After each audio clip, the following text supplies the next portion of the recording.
Foreclosure starts up 32%, Q3 versus Q2 2021. Foreclosure starts up 68%, Q3 2021 versus Q3 of 2020. Is this the beginning of the end? Are things starting to fall apart? Will we see mass foreclosures and the flood of supply to the market? Next on Matt the Mortgage Guy's channel, we'll dive into that.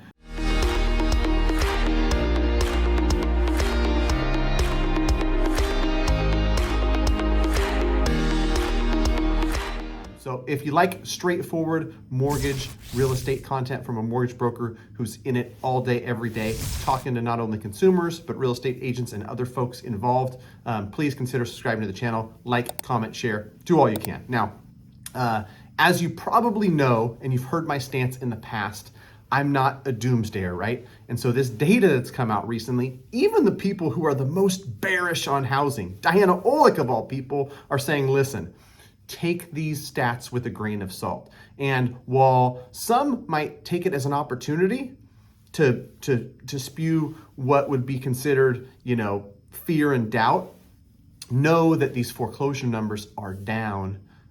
These foreclosure numbers are up and crazy, not because there's some crazy foreclosure crisis on the horizon, but more so because they've been down and depressed because there's been eviction moratoriums, right? And so this $25,000 foreclosures in Q3 of 2021, that is the number of foreclosure starts, and that's the number that's up 32% over the last quarter.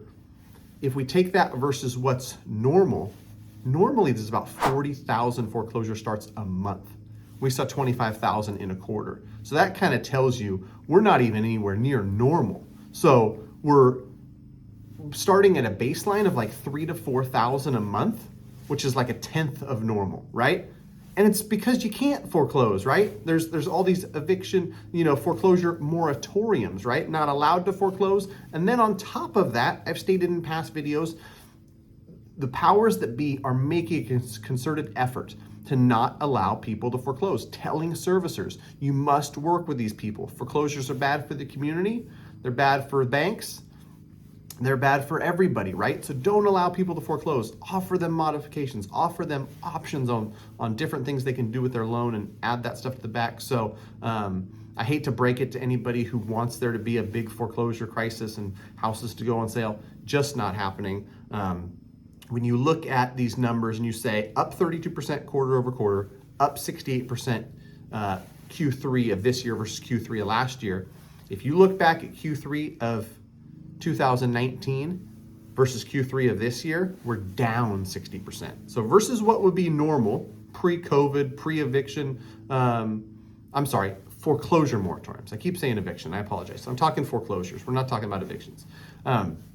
But pre-foreclosure moratorium numbers were down 60%, right? And so there's just no case to be made that we're gonna see a bunch of foreclosures. There's 1.4 million people still in forbearance, and we've seen the data.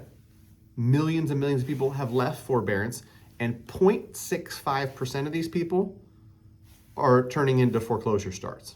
So if all the folks that are remaining in forbearance all got out of forbearance at the same exact time, and we saw that same number of foreclosure starts, 0.65 times 1.4 million is 9,100 foreclosure starts. 1/4 of what is the monthly average historically, right? And so there's just not a case. I mean, even if that, let's say in one quarter, everybody exited forbearance, which won't happen. They won't all come out in a 3-month period. But if they did, and they entered foreclosure at 5x the rate that is normal, right? We've got an established 0.65% of the 3 or 4 million that have already exited. If it was a 5x number of that, if somehow miraculously 5 times more people, we take that 9,000 number times 5, that's still 45,000. 9 times 5, is that 45? Am I going crazy? I can't believe I had to do that on a calculator. Oh, no coffee yet. 40,000 a month is the average, and if we injected this humongous 45,000 into a quarter, we still wouldn't be at normal levels. So this isn't a housing red flag. When I saw that, is this a housing red flag headline earlier, I thought, you know what, this is more like a housing doomsdayer's white flag. Like, they got to finally wave the white flag and be like, you know what, I can't point to, forbearance ending. I can't point to foreclosures, flooding the market for this big crash that we're talking about.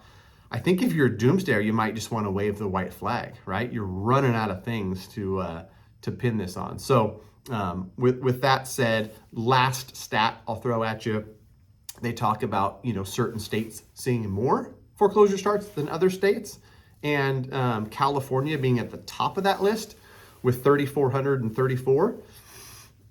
I'm gonna let you in on something. There's a lot of people in California. So it's just larger states have more homes, have more foreclosures. California, Texas, Florida, New York, Illinois, right?